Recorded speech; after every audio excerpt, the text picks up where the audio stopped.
Yeah, thanks for joining us. Glad to be with you.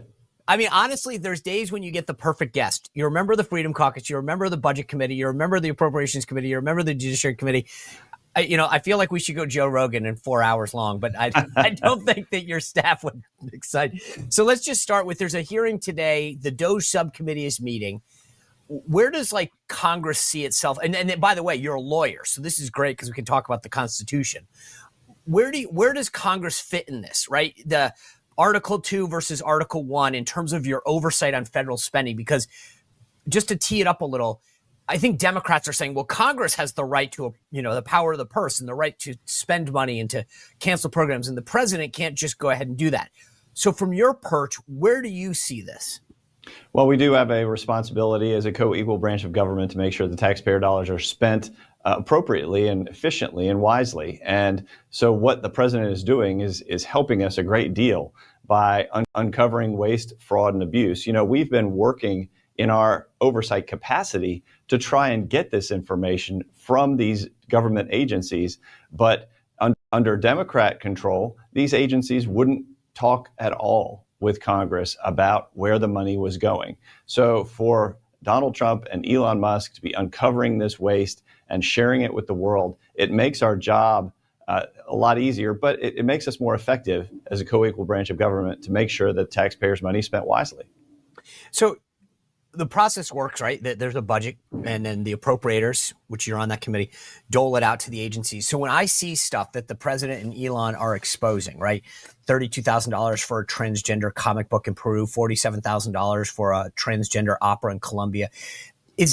Just explain how that happens. In other words, is there some member of Congress that says, I want to fund a transgender comic book? Or is that the agency saying that they're awarding that with the money that you guys sent, and then to your point, not letting you guys see what they did with the money? Exactly. It's the latter. What's happened is Congress has given away its authority to the executive branch, to all the agencies, to craft not only the rules and regulations dealing with the administration of programs, and Chevron was supporting that, and the Supreme Court just reversed Chevron so that now the agencies have to look to the letter of the law, restoring a lot of congressional authority. But we gave them grant authority. So we give them big tranches of money, and then they get to decide who gets it. So under Democrat administrations, what you get are these ridiculous, liberal, woke programs that get funded by your tax dollars, and they try and hide it and keep it from the eyes of the public, from Congress, and in our oversight capacity. So what we need to do is take back that authority for not only grant writing, but also for the laws that we pass, to make sure that it's the people and the representatives in Congress who are writing the laws, not a bureaucrat in the Department of Education somewhere downtown Washington. So just walk me through this from a legal standpoint and a member of Congress standpoint. The way that you're explaining this, right? So you're saying, hey, we gave them, under previous administration, they got grant writing authority. So we gave them a pool of money. Then they sent it out. They used it clearly for these nefarious reasons. And then they didn't tell us what was going on. The Democrats say, well, Congress gets the power of the purse. But the way that you're explaining this to me, if you guys gave that to them in the first place, then Donald Trump and DOJ are full in their right and responsibility to say, well, Congress told us to write these laws. The Biden administration gave it all away to woke programs. We're stopping that. That at least currently sounds consistently legal, that they can stop it because you guys never said give to a DEI program, don't give to a DEI program. You gave them a pool of money to hopefully advance the cause. We've seen how they abused it. But just from a separation of powers perspective, do you think that DOJ and Donald Trump have the authority right now they need to stop this spending that we're seeing in USAID and other programs? Absolutely. If you give the Department of Education or USAID or some other department the decision-making ability to spend taxpayer money, spend it on this program, don't spend it on this program, start spending it on this program, stop spending it on this program, then another part of the federal executive branch can come in and say, hey, wait, we're auditing, we're monitoring, we're determining whether this was an appropriate use of taxpayer funds. You've certainly shown us it's not, so you need to stop, because under our responsibilities as an executive branch agency, this is what they should be saying, you're abusing the power that was given to you by Congress. So it's entirely legal, constitutional, and responsible, finally, for the executive branch to be saying, let's take a closer look at these grants, and some of them don't need to be spent. So it's going well. There's a lot of federal workers in Northern Virginia where I live, but your district is a little bit more west and south, and I'd probably rather live in your district than the one I live in now. Beautiful district. It is a beautiful district. But do you have a lot of federal workers there? No, there are some who are working remotely, and those folks have been called back in. So it's shifting, but not very many federal workers are in the Shenandoah Valley because it's about a 90-minute drive. Unless you're during rush hour, it's 2-hour drive. I was going to say then it's like a 4-hour drive. Yeah. So what is the feedback that you're getting right now as a member of Congress? Are people calling you saying, hey, go Donald Trump, go, or are they expressing concern, or is it mixed? Well, it's very mixed. You have a lot of people who are very supportive of what is happening. This is what they voted for in November. This is what they wanted to see was an auditing, so to speak, of federal wasteful spending. And Donald Trump has gotten down to business and is working hard to make that happen. And Elon Musk is helping. And, you hear from people who are concerned that they want to make sure that all laws are followed regarding the protection of privacy rights, protection of private data. That is being followed by this administration. They are adhering to the letter of the law to make sure that they are protecting the privacy rights of American citizens. Your private information is not being unleashed onto the dark web for financial fraud purposes. It's being protected under current laws. Those laws have been on the books for quite some time. So they are working hard, and the American people are glad to see it happening. You posted on Twitter for whatever reason. I'm sure that you got a lot of constituent mail about Elon Musk. You wrote a letter back to constituents and then posted it on Twitter, making the case that it's about time. Explain what you did and why you did it. Well, we correspond with constituents who are concerned about a variety of things. And so for those who were concerned about Musk, not only did I want to reassure them that he was hired legally, that he is, in fact, being hired as a government employee, and that DOJ is, in fact, a legal division of the federal government. It is a renamed department that was established under Obamacare, under Obama's administration, to deal with the website affecting Obamacare. But he has taken that, renamed it the DOJ department, and actually put it to work. And so what I wanted to do was to not only explain to the folks who were corresponding from my district about these issues, but actually defend the work that is going on in the executive branch. Trump has really been confronted by the bureaucratic state. They are rising up against him. And in all of these congressional committees, the defenders of the bureaucracy, Maxine Waters, Jamie Raskin, Hakeem Jeffries, they are all out there really, really upset that that their bureaucratic colleagues, allies in the federal government are being told to either get back to work in person or stop sitting on your couch in your pajamas, or actually that they aren't going to be coming to work anymore, because quite frankly, we shouldn't be hiring one more federal employee than is absolutely necessary to run this federal government efficiently and effectively. We owe it to the taxpayers to save every dollar we can. And that's what Donald Trump is doing. And that's what I put in that letter. That's what I'm about as their representative. And I'm excited to work hand in glove with this administration to defend American taxpayers and get the job done. What's the mood like among your colleagues? Because I have been saying for a while, like, we've had the Grace Commission during the Reagan years. We had Simpson Bowles. We've had other congressional initiatives to cut spending and waste. What I've seen in the last 7 to 10 days disgusts me. And I think you get that as somebody who's been like a champion of fiscal responsibility. Like I assume you feel the same way, but just the idea that we didn't even know this. It's one thing to oppose certain policies of the other party, but the idea that the level of disrespect that people had with our tax dollars to fund some of this stuff, just to me is what's worth so much of this now, because exposing how we send federal records down to a mine shaft, through a mine shaft to a limestone mine, the programs that I just enumerated and so many more, the workers that are still getting paid that are dead. It's like the idea that if it wasn't for them, it would just keep going on. Yeah, it's confirming everything we knew to be true about the federal bureaucracy, but we just didn't have the receipts.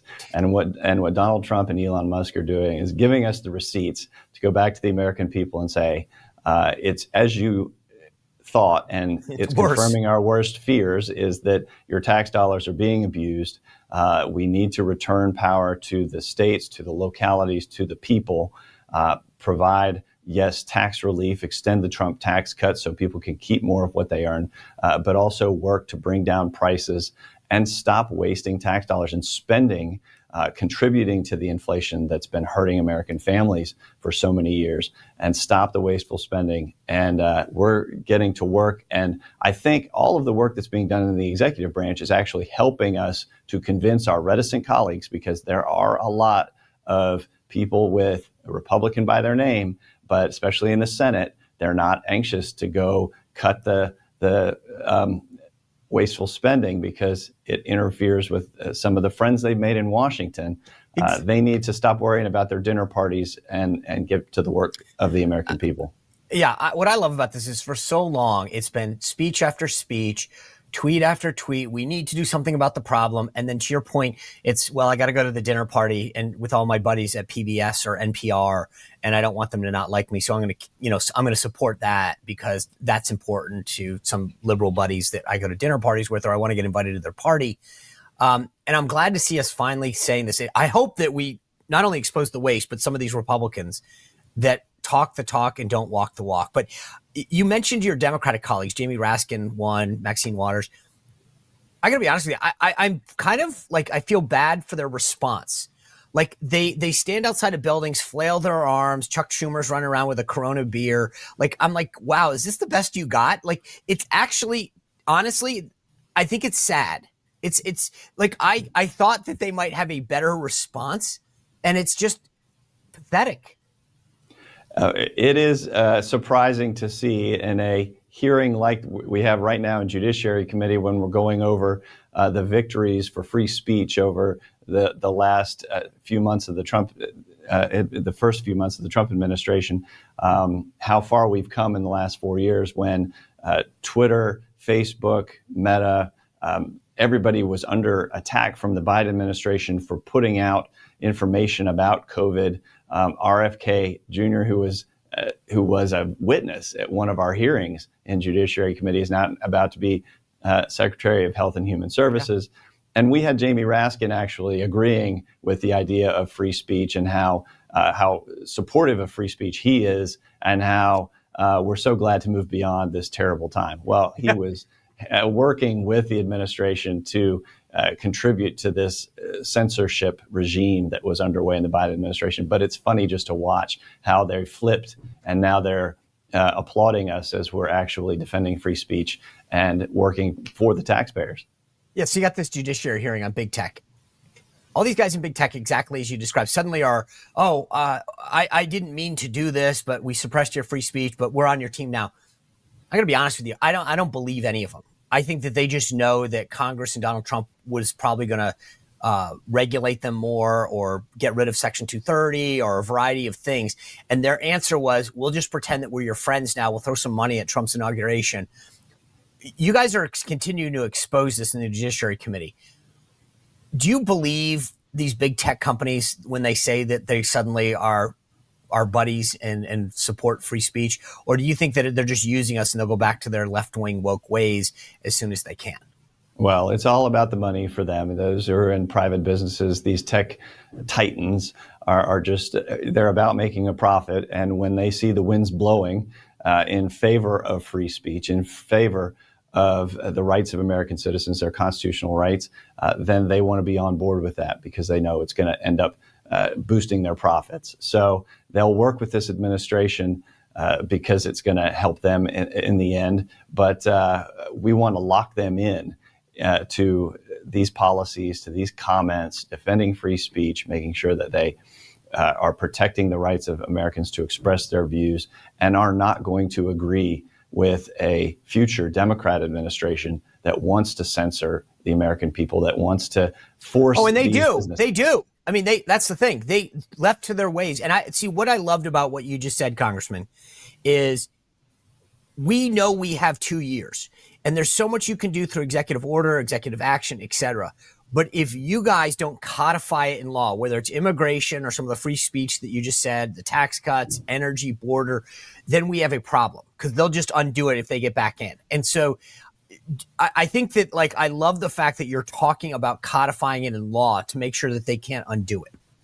Absolutely. And whether it's, USAID, CFPB, all of these agencies, the Department of Education, which I hope Donald Trump wants to repeal and end, but he's going to do as much as he can through executive orders, return power to the states and to the people to decide for them how to educate their children.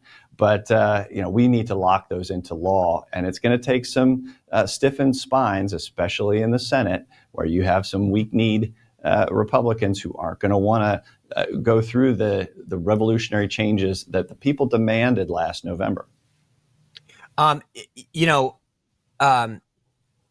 You are on the Freedom Caucus, as I mentioned. You're a appropriator. The big talk, at least in Washington, is 2 bills or 1. Where do you guys, is there a Freedom Caucus consensus on this matter? So the Freedom Caucus supports a 2-bill strategy, the idea being we need to move as quickly as possible to implement the Trump agenda. So the first bill would be focused on the border, focused on restoring energy independence, and then we could move on to extending the Trump tax cuts and some more cuts. My concern is that those cuts will never come. And so I'm open to the idea of a single bill. In fact, the Budget Committee has noticed a markup for tomorrow to actually mark up a single budget bill to lock in those tax cuts, to lock in those spending cuts, to move us further down the path and implement the Trump agenda as quickly as possible, spend $300 billion toward the border, towards energy independence, toward securing our national defense. And so the House is going to move quickly with a single bill tomorrow. The Senate is moving on a 2-bill strategy. We all want the same thing. We're going to work together to get there, whether it's 1 bill or 2. I get it. And I'm with you. Like, I just want the end result. I really don't care if you have 50 bills versus 1 or 2. But I guess the question is, at some point, this comes to a head. Lindsey Graham, the Senate Budget Committee chairman, as you said, is moving ahead with his 2-bill strategy. He's marking up his. And so where does this, because it seems Speaker Johnson wants 1, but at some point this comes to a head. And I guess that there's a numbers issue in the House, right? Which is, if enough of the House members don't support a single bill strategy, then it doesn't pass. And so I guess my question is, how does this play out? Like, because we're all in agreement. We just want the end result, but it's like saying, I just want to get to, Colorado. There's various routes to get there. And you might think, I want to take more interstate. I might want to take a more scenic route. And you'd say, well, it doesn't really matter, but it kind of does. It does. And more importantly than a 1 bill versus 2 bill strategy is the idea of current policy versus current law. And what the Senate has done with their bill is simply said, we're going to extend current policy. It doesn't cost taxpayers a dime to extend the tax cuts another 10 years. And we're not going to include a lot of cuts to, quote, pay for these tax cuts. Whereas what the Congressional Budget Office is saying and what the House is going to budget to is the idea of current policy, which says tax cuts are ending. If you want to extend them another 10 years, you have to pay for them by cutting spending. And so we're going to demand tax cuts, but spending cuts to help offset those tax cuts. And that's going to help shrink the size of the federal government. This is a more conservative budget. It's a more conservative budget than the Senate. Just so I didn't mean to interrupt you, Congressman, but I didn't realize. So is the 1 bill actually cuts more of government? Is that what you're? Yes, the House bill will cut more. Then you made me just switch my position. I'm now a one bill guy. Well, Because I want, I mean, like to me, the problem with some conservatives is they say, oh, we'll just grow our way out of the deficit. Maybe that's true, maybe not. I don't know. But here's the problem is that it leaves, as Kamala Harris would call it, the root causes. We still have a big, bloated, inefficient government. And if we don't actually focus on the cuts, we don't get the benefit of that regardless. So I don't, the deficit to me, whether we grow out of it or not, is sort of tangential to the fact that if we don't address spending, it's going to come back to bite us in the future.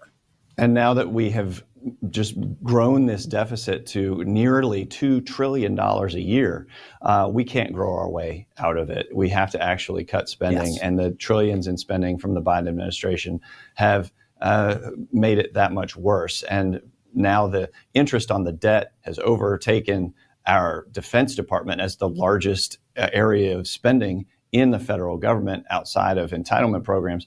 But we have got to control spending, and the House budget will take those steps, whereas the Senate budget kicks the can.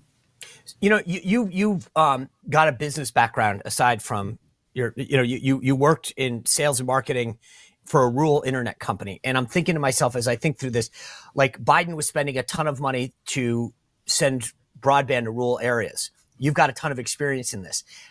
It didn't connect with a single person, billions of dollars, whereas something like a Starlink could. I mean, how are like policies like that in your business experience playing into the development of budget and ideas like this? Well, you need to go where the public wants to go. The public wants rural internet, but the costs are prohibitive of providing that last mile of fiber to the home when you're out in the middle of nowhere, and it takes hundreds of miles to get to you. Whereas a Starlink, the marketplace is going to provide. And so you're going to have innovators like Elon Musk providing those solutions. And that's why we need to give more power to the marketplace, less power to the government to decide winners and losers. And that's where this deregulatory environment that the Trump administration is encouraging is going to deliver for Americans, not just in terms of putting more money in their pockets, but also putting more products on the table and in the stores for them to choose from.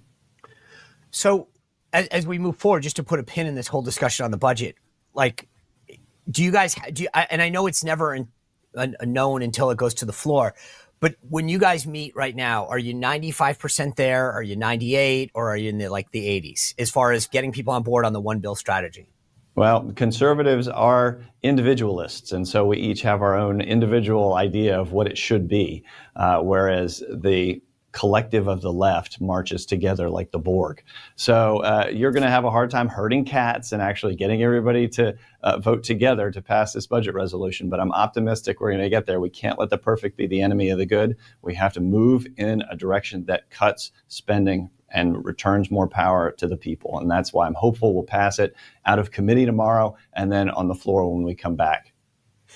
Most of the time, last thing I want to just ask you, though, is most politicians, whether you're at the local level, I mean, city council or all the way up through Congress, right? You come home around election time and say, this is what I got you. I helped with this bridge. We got a new post office. I voted to, cut your taxes, whatever. From a political standpoint, how attractive do you think reducing the size of government and cutting spending is? Oh, it's very salient. It really does matter to people that they recognize government is too big. They recognize government costs too much and it actually is very inefficient.